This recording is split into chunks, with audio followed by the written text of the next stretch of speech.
जय हिंद एवरीवन, स्वागत है आप सभी का आपके अपने channel UCI digital UP exams पर।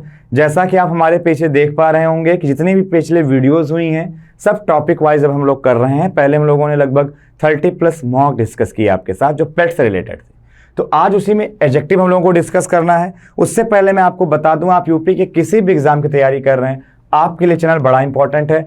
सुबह 6 बजे हिंदी की क्लास होती है, इसके बाद 6 बजे से लेकर के रात के 9 बजे तक क्लासेस बैक टू बैक आपके लिए लगी हुई हैं, जैसा कि इंग्लिश, जीएस, चित्रांशी मैम, देव सर, आशीष सर, महिमा मैम अर्थमेटिक और अखिल सर, फिर पूरी की पूरी सीरीज आपके लिए।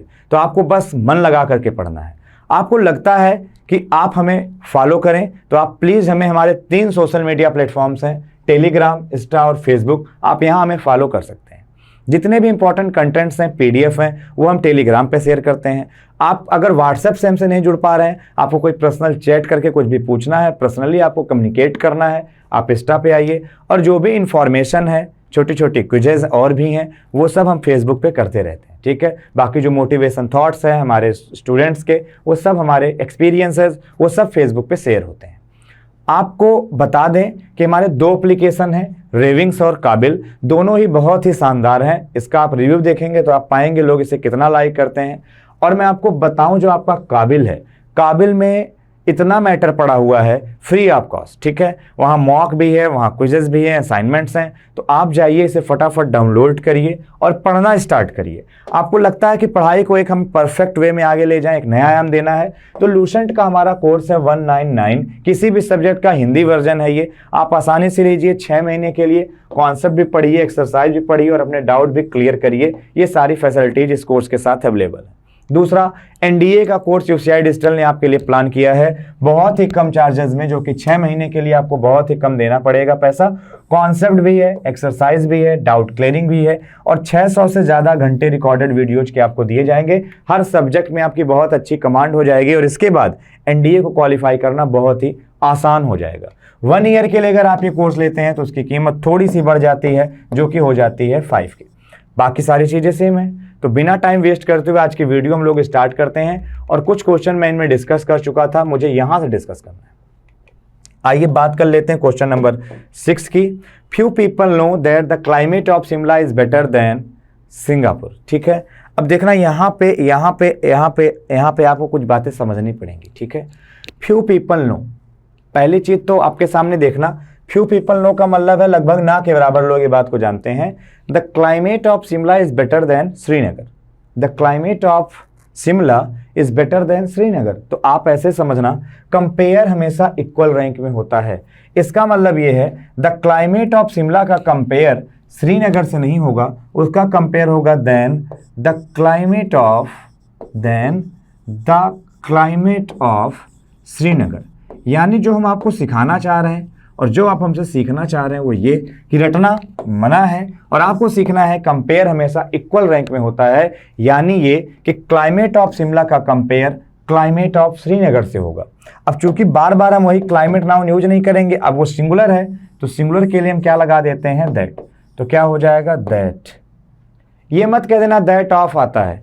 अगर वहां प्रीपोजिशन इन हो, वहां पर the questions in this book are easier, ठीक है, देन, तो अब हमें लिखना होगा दोज इन, ठीक है। अगर यहाँ इन लिखा है तो फिर यहाँ इन आएगा, वहाँ ऑफ है तो यहाँ ऑफ आएगा। जो प्रीपोजिशन है वही प्रीपोजिशन यहाँ आएगी। बस ध्यान ये रखना, सिंगुलर के लिए दैट, प्लूरल के लिए दोज। तो सेंटेंस सही हो जाएगा, few people know that the climate of Shimla is better than that of Srinagar. क्या मैंने कहा, दैट ऑफ श्रीनगर। आगे बात करते हैं। His sister is the more intelligent student in her class। अब यहाँ क्या करेंगे, पिछली वीडियोस भी मैंने आपको बताया है कि 2 के लिए आप कंपैरेटिव डिग्री इस्तेमाल करिए, 2 से ज़्यादा अगर बात आपको करनी है तो आप सुपरलेटिव इस्तेमाल करिए। एक बात। दूसरा, एक फॉर्म होती है मच और एक फॉर्म होती है मैनी। इन्हीं की डिग्री बनती है कंपैरेटिव मोर और इन्हीं की सुपरलेटिव डिग्री बनती है मोस्ट। ये सब आपको पता होना चाहिए। ऐसे ही जैसे आपके सामने लिटिल है तो लिटिल की भी फॉर्म तो होती है लिटिल, लेस और एक क्या था, लीस्ट। तो ऐसे आपको याद रखना पड़ेगा, ठीक।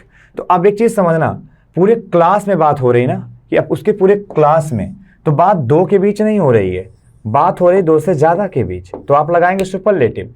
तो his sister is the more intelligent नहीं, लिखना पड़ेगा his sister is the most intelligent.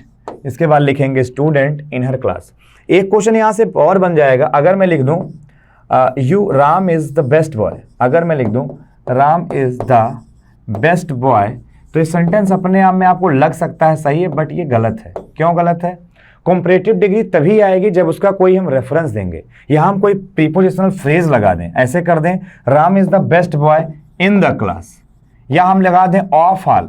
हम कोई ना कोई प्रीपोजिशनल फ्रेज से या कैसे भी करके इसका रेफरेंस दें कि किस समय हम उसे सुपरलेट कर रहे हैं, तब तो वो सही होगा। अगर हमें रेफरेंस नहीं दिया, केवल इतना लिख दिया Ram is the best boy, तो ये आपको हिंदी में सही लग सकता है, ये गलत है। इसको हमें इस तरीके लिखना पड़ेगा Ram is a good boy. अब चूंकि बेस्ट से ज्यादा दिखा रहे हैं तो Ram is a very good boy, बस इससे ज्यादा हम कुछ नहीं कर सकते। हमें बनाना फिर पॉजिटिव ही पड़ेगा। बात करते हैं आगे, the poors are always helped by them who are kind and generous. ठीक है, तो अब एक चीज समझ लेते हैं पहले हम लोग कि जब कभी भी दा के बाद हम कोई एडजेक्टिव लगते हैं, जैसे हमने पुअर लिख दिया, तो द पुअर का मतलब ही हो गया गरीब लोग। ठीक है, वो अपने आप में कॉमन नाउन बन जाता, वो भी कैसा कॉमन नाउन, वो बन जाता प्लूरल कॉमन नाउन। ठीक है, तो अगर हम कभी द पुअर्स कह रहे हैं तो ये गलत है, हमें लिखना पड़ेगा द पुअर। क्यों? द पुअर का मतलब ही हो जाएगा गरीब लोग। ये अपने आप में ही प्लूरल की बात कर रहे हैं। अगर ये अपने आप में प्लूरल है तो हमें वहां यस या यस लगाने की जरूरत ही नहीं है, क्योंकि द पुअर तो ऑलरेडी प्लूरल है, तो हेल्पिंग वर्ब भी प्लूरल आएगी और वहां यस या यस भी नहीं लगाएंगे, क्योंकि जब कभी द के बाद एडजेक्टिव रखते हैं तो क्या बन जाता है? Common noun. तो वहां हम यस या यस का इस्तेमाल एडजेक्टिव में नहीं कर रहे होते हैं, तो वहां हमें यस को क्या करना होगा? हटाना होगा। तो the poor are always helped. अब आर ऑलवेज हेल्प्ड क्यों किया? क्योंकि जो ऑलवेज है एडवर्ब ऑफ फ्रीक्वेंसी है, अगर वो कभी भी इनडेफिनिट है तो हेल्पिंग वर्ब मेन वर्ब के बीच में रखी जाती है। ऑलवेज है, नेवर है, एवर है, सेल्डम है, उनको यहां रख दिया। ठीक, तो हेल्प्ड क्यों किया?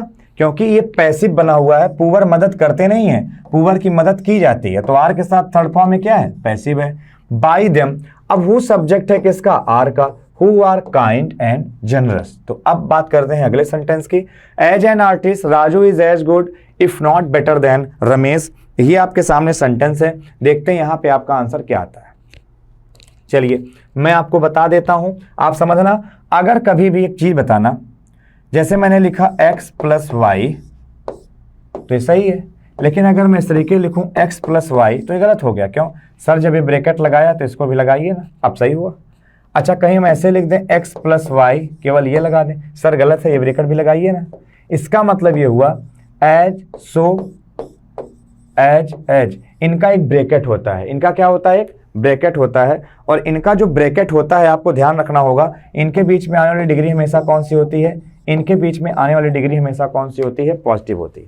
यानी इनके साथ सेंटेंस में हमेशा हम कौन सी डिग्री लगाते हैं? पॉजिटिव लगाते हैं। तो हम ये समझ रहे हैं कि हम बीच में डिग्री कौन सी लगाते हैं? पॉजिटिव।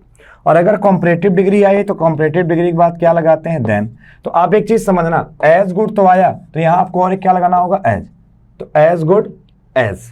और if not better then, comparative के बाद अगर देन आ रहा है ना, तो एज गुड के बाद फिर एज पॉजिटिव डिग्री भी आएगी। एक सेंटेंस और देखना, ही फेल्ट हैप्पीली। देखो जो फील है स्टेटिव वर्ब है, और ध्यान रखना स्टेटिव वर्ब जो होती हैं या सेंटेंस में जो लिंकिंग वर्ब होती हैं, ठीक है, इन दोनों के साथ क्या आता है? आपका कॉम्प्लीमेंट आता है। और कॉम्प्लीमेंट बनने का काम तीन करते हैं, नाउन, प्रोनाउन या एडजेक्टिव।